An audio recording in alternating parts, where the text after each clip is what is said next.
So, hello offense. I thought I'd do a quick video that seems to be all the rage at the moment.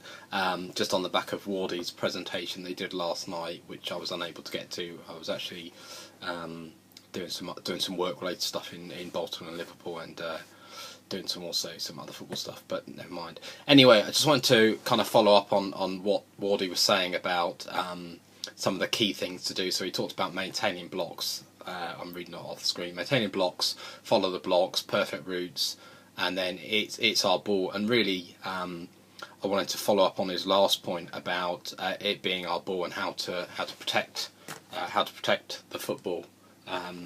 As some of you will know, some of you will probably be aware of, but maybe haven't thought about it quite as clearly as this. American football is an invasion game. And like other invasion games like basketball, netball, hockey, soccer, football, rugby union, rugby league, etc., etc., there are a number of sort of key principles behind how you play when you're in possession of the ball on offence, when you're not in possession of the ball on defence. And obviously special teams is a great situation where you switch from offence to defence or from defence to offence. So on a kick-off, for example, technically you're on offence in possession of the ball, but you kick it away and surrender it and then become defensive players. So we're not in possession. But of course there will be opportunities where we'll cause the kick return team to fumble, pick the ball up, and then we'll be on offence again. So all of the kind of rules and regulations that apply to offence kind of apply to us during the remainder of that play. Punt is another great one where we transition from offence to defence, and obviously punt return we transition from defence protecting against a fake and the offence gaining yardage to becoming a return team where we're actually looking to advance the ball up the field. So back to my original point, eventually, there are three key principles to attacking football when you're in possession of the ball that you need to be aware of, and I'm not going to tell you what the first two are. Perhaps someone can watch this video, have a think about it, try not to use Google, which will save someone like Rob from going on and finding out. Try not to use other sources, but can you come up with what the first two principles are? But the third principle is about maintaining possession of the football, which you do in a number of different ways, and I just want to quickly sort of talk you through one key principle and a few little sort of technical things to help you. So the key principle, I think, about maintaining possession of the football is to always make sure that you put yourself in a position where you're in between the ball and your opponent. So if Yoda up on the shelf is my opponent, for example, I always want to make sure that the ball is in a position where he can't steal it or strip it or do whatever, and obviously have some key grip on it, which I'll talk about in a second. So that's really important. If I'm carrying the ball and I'm running in this direction here past Yoda, then I obviously want to have this ball on this side so that he can't grab it. If perhaps Yoda, through the magic of the Force, comes down and is on this side of me, then perhaps I want to make sure I've got the possession of the ball on this side. So again, I'm putting my body in between my opponent and the ball, and I'm maintaining that position. And that's really crucial from all kinds of perspectives.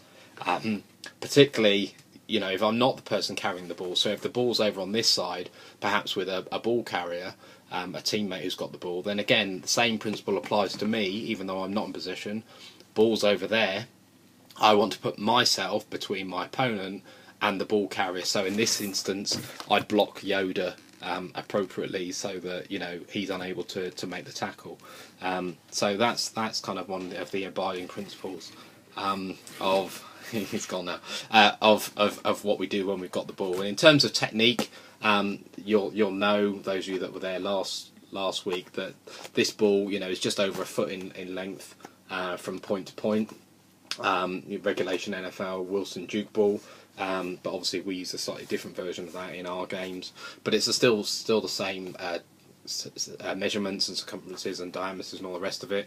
But importantly, we might talk about 4-point pressure as being one of the techniques by which to secure the ball. So we would talk about fingertips covering the tip of the ball, palm of the hand on the ball. We talk about bringing it into our forearm. We might talk about bringing it into our chest as well, and making sure that those 4 points on the ball are what we use when we carry the ball. And again, we'll use different types of things to coach you. Personally, I prefer the balls to be carried high and tight, so that it's harder to rip from your grip. Some coaches might talk about it being held lower, so it might be held slightly lower, so you maintain possession of it there. And occasionally, obviously you might switch to two hands over the ball. You might switch to two hands protecting the ball like this when you're in traffic.